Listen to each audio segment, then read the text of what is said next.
Les grèves SNCF ont toujours été une plaie pour les usagers quotidiens.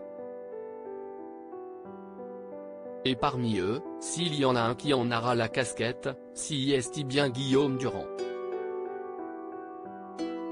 Le journaliste français de 70 ans s'est exprimé sur le sujet par le biais de son compte Twitter.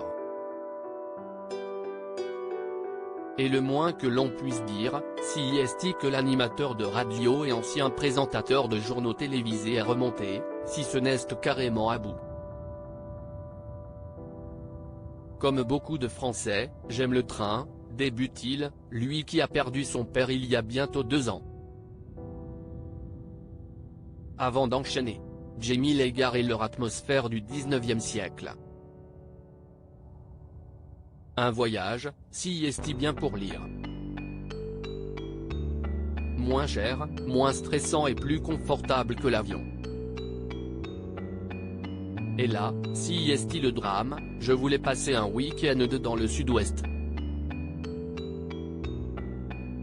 Merci à nos amis grévistes pour l'avoir pourri. Une déception donc pour Guillaume Durand, qui est toujours atteint d'un terrible cancer à la mâchoire. Mais alors qu'un internaute lui affirme que non, si est à la direction de la SNCF que vous devez adresser vos remerciements ironiques, l'homme qui était impliqué dans le scandale de la mort de Pauline Lafont en remet une deuxième couche.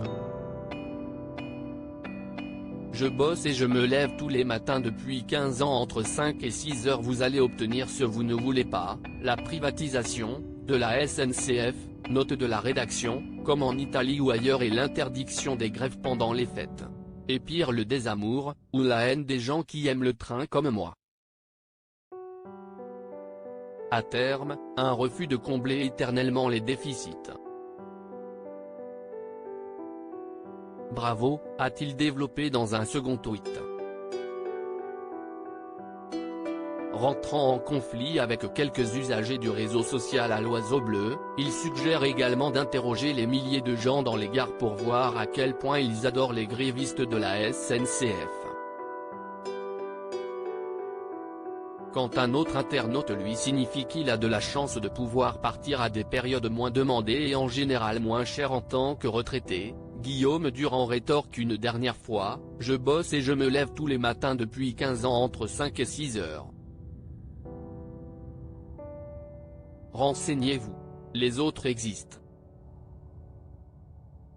Si les réjouissances de fin d'année ne débutent pas comme Guillaume Durand pouvait espérer, nul doute que les fêtes devraient apaiser sa colère.